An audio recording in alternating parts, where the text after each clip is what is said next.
Bonjour à tous, je m'appelle Hervé Seyss, je travaille au CNRS, mais comme je le disais dans mes vidéos précédentes, ce que je m'apprête à vous dire là n'engage que moi, ce n'est pas un communiqué officiel du CNRS. Et je vous disais dans ma dernière vidéo en date, celle du 6 mai, je vous donne tous les liens vers mes vidéos précédentes dans le descriptif là en dessous. Donc dans ma vidéo du 6 mai, je vous disais que je pensais que c'était ma dernière vidéo sur cette histoire de chloroquine et Covid-19, parce qu'il me semblait que la rumeur était en train de s'éteindre d'elle-même. J'avais complètement tort, j'avais largement sous-estimé ce qui allait se passer par la suite, et notamment avec la publication de cette étude observationnelle, il y a une dizaine de jours, dans The Lancet, une étude qui disait qu'en laissant les médecins prescrire la chloroquine, et en regardant ce qui se passait a posteriori, on s'était aperçu que la chloroquine ne semblait pas avoir d'effet bénéfique contre Covid-19, et semblait même avoir une toxicité. Et ça, ensuite, ça a servi de raison officielle pour arrêter beaucoup d'essais sur l'hydroxychloroquine, notamment 16 essais en France. Et autant l'article dans The Lancet a une certaine cohérence interne, il y a eu quelques petites erreurs qui ont été corrigées par les auteurs. Globalement, l'article me semble convaincant. Autant il y a pas mal de choses autour de cet article qui suggèrent que les données présentées dans cet article pourraient être fausses, peut-être même complètement inventées. On n'en sait pas encore grand-chose. On va certainement avoir plus d'informations dans les jours et les semaines qui viennent.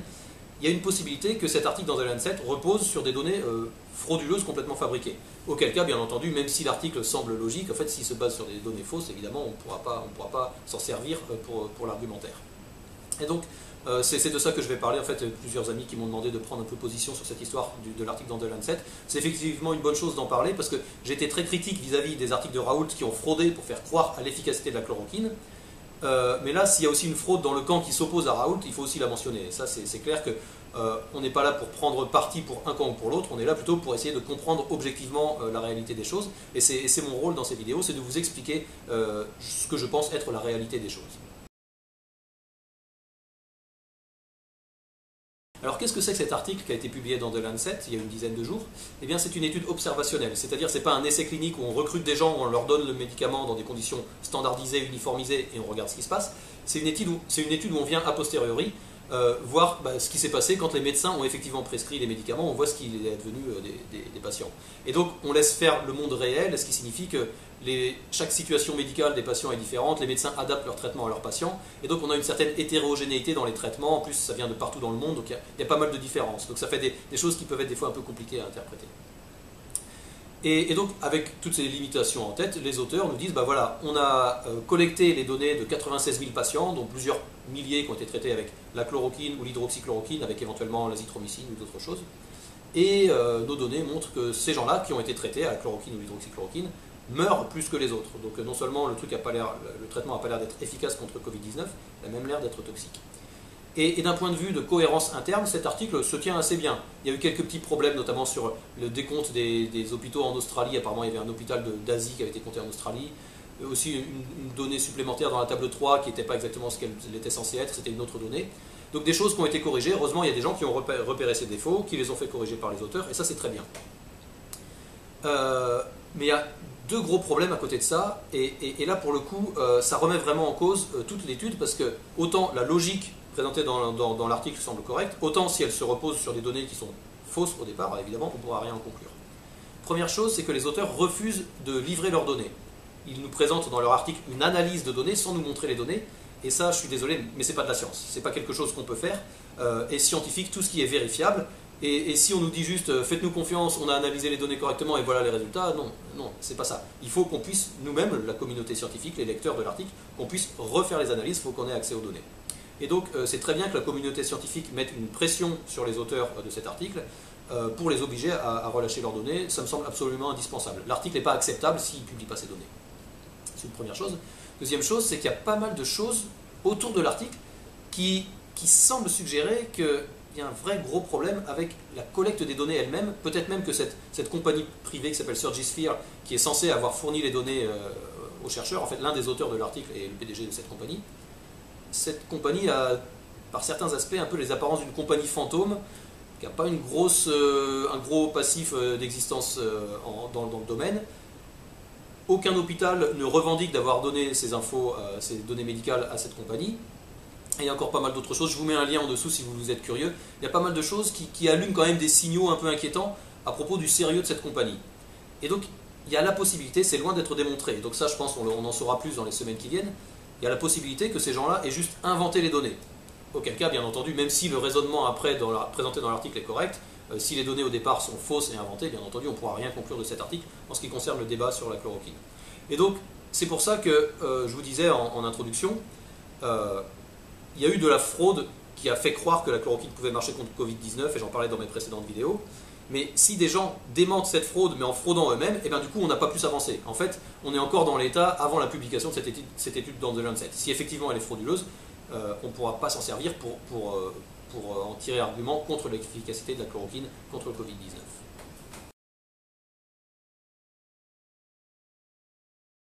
Et donc, plaçons-nous dans cette hypothèse où effectivement l'article dans The Lancet aurait été fraudé et qui doit être rétracté. On le saura dans les semaines qui viennent si c'est le cas ou non. Donc si c'est le cas, où est-ce qu'on en est dans le débat sur l'efficacité de la chloroquine? On en est revenu au point avant la publication de cet article.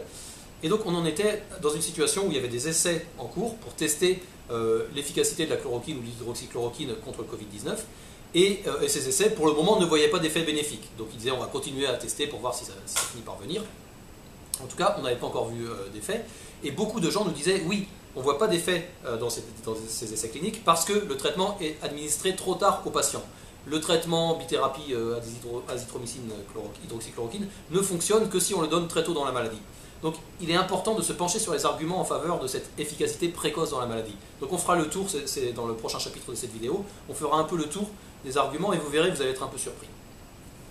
Une autre chose, c'est de constater un peu le double standard qu'il peut y avoir sur l'évaluation de la fraude scientifique. Là, on a eu une communauté scientifique qui s'est beaucoup mobilisée sur cette étude dans The Lancet, et c'est très bien parce qu'effectivement, il y a vraiment l'air d'y avoir des problèmes, et c'est très bien que la communauté se soit élevée contre ces problèmes et ait mis la pression sur les auteurs pour qu'ils publient leurs données et qu'ils clarifient toutes ces petites incohérences qu'il peut y avoir. Donc ça, c'est parfait.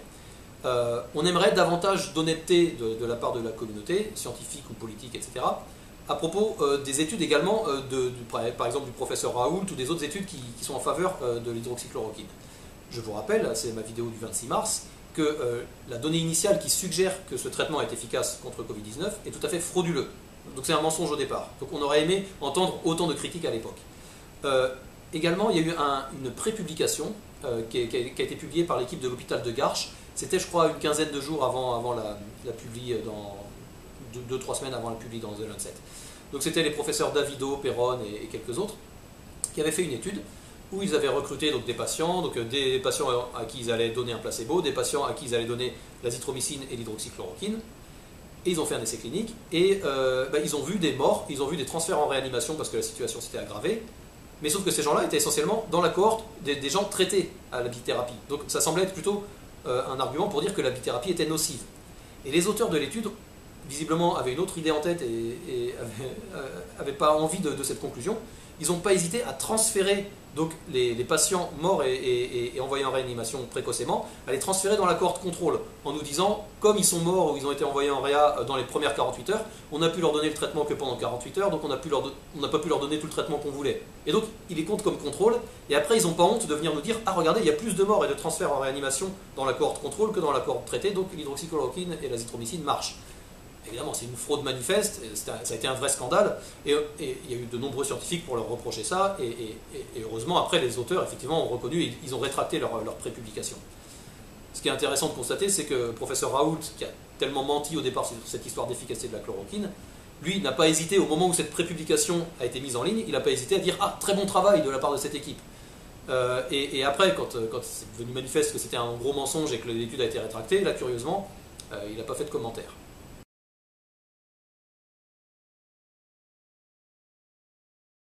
Alors une autre chose qu'on a aussi beaucoup dit à propos de cette étude dans The Lancet, et qu'on nous avait déjà beaucoup dit aussi avant à propos d'autres études, c'est que ce fameux traitement magique du professeur Raoult ne marche que si on le donne précocement dans la maladie. Et que là, dans l'étude de The Lancet, on a regardé des gens qui étaient déjà trop malades, et donc le traitement ne servirait plus à rien, mais c'est normal, on l'a donné trop tard. Ça, on l'a beaucoup entendu au cours des dernières semaines, et donc il est utile de s'intéresser aux preuves de cette affirmation. Et là, je vous jure que j'y ai mis toute la meilleure volonté du monde. Les seules preuves qu'on trouve dans tout le corpus de données scientifiques, eh bien, c'est présenté dans ce fameux article Gautret et al. De 2020, donc, qui a été publié le 20 mars par le labo Raoult. Ce fameux article frauduleux, vous vous souvenez, où il y a 16 patients contrôle contre 26 patients traités. C'était l'objet de ma première vidéo que j'avais publiée le 26 mars.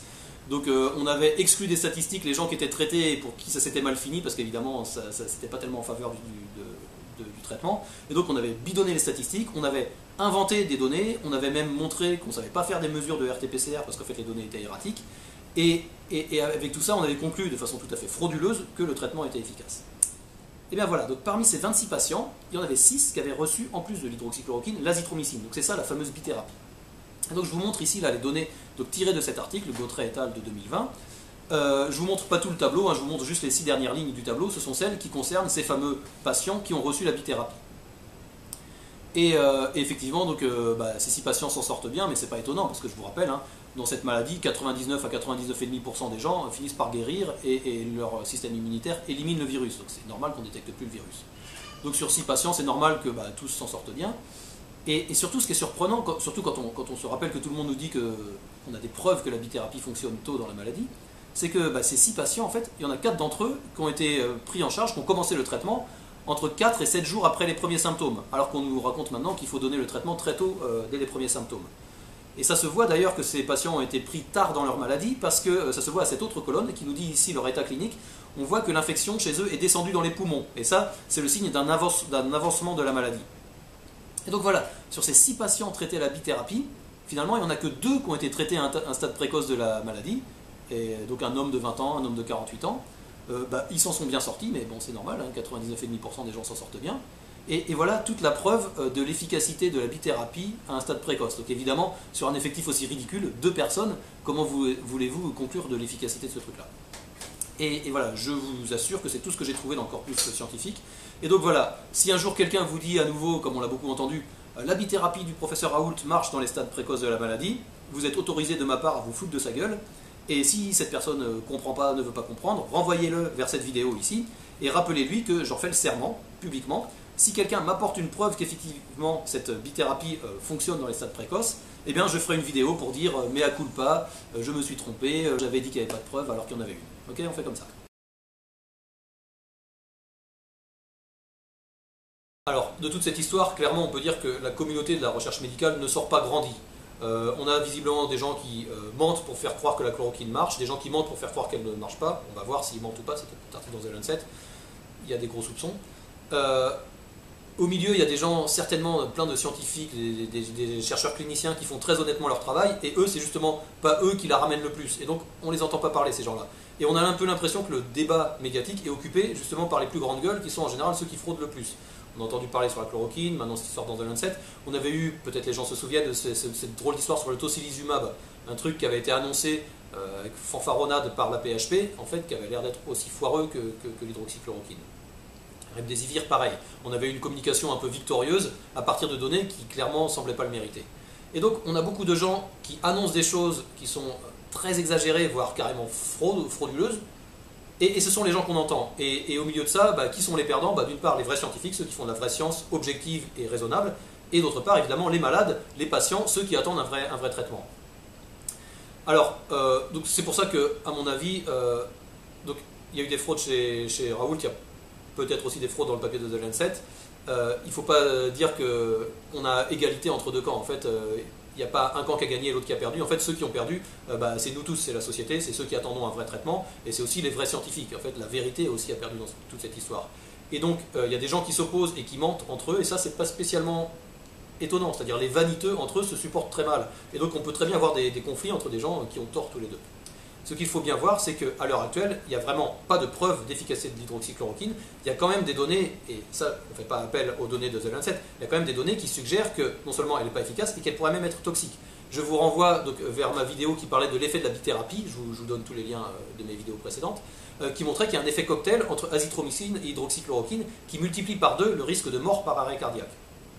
Également, et il faut aussi se rappeler quelles sont les statistiques de mortalité à l'IHU de Marseille, du professeur Raoult. Il nous dit, et il disait la semaine dernière à M. Pujadas pendant une interview, que dans sa cohorte, il a moins de morts que dans le reste de la France. Ça, c'est faux aussi, et c'est d'un cynisme incroyable. Vous allez voir pourquoi.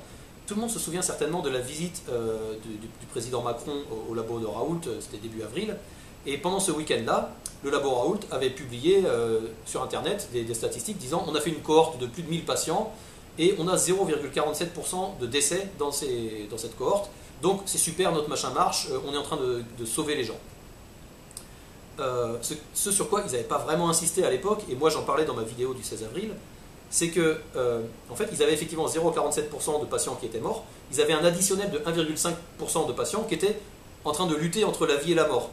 Et ils se sont dépêchés de publier leurs statistiques avant que ces gens-là ne meurent. C'est d'un cynisme incroyable. Et le truc, c'est que, après, donc ça c'était même pas une publication, c'était même pas une pré-publication, c'était un tableau de chiffres et un résumé qu'ils avaient foutu sur leur site web, on a vu vraiment sortir la vraie publication scientifique. Plus tard, au mois d'avril, et là, les données ont été actualisées, et là, du coup, on n'est plus à 0,47% de mortalité, on est à 0,75%. Et avec à nouveau un additionnel de 0,47% de patients qui sont encore en train de lutter entre la vie et la mort, et ça, c'est en date du 28 avril. Et d'ailleurs, maintenant, plus d'un mois après, ils doivent bien savoir quel est le taux de mortalité final, ce qui est advenu de ces 0,47% de patients. En tout cas, en l'absence de cette donnée, on sait que le taux de mortalité définitif s'établira entre 0,75% et 1,2%, et ça, c'est pas mieux, et c'est même sans doute moins bon que le taux de mortalité général en France du Covid-19. Je vous mets les liens à nouveau, il y a deux études indépendantes entre elles qui ont estimé le taux de mortalité du Covid-19 en France à 0,7% et 0,8%. Et donc vous voyez un peu à nouveau les manipulations de chiffres. Le labo Raoult nous publie des statistiques incroyables en disant 0,47% de morts dans notre cohorte. Il se dépêche de publier ça alors que les gens ne sont pas encore morts. Enfin, c'est d'un mépris de la dignité humaine et de la santé des patients, c'est incroyable.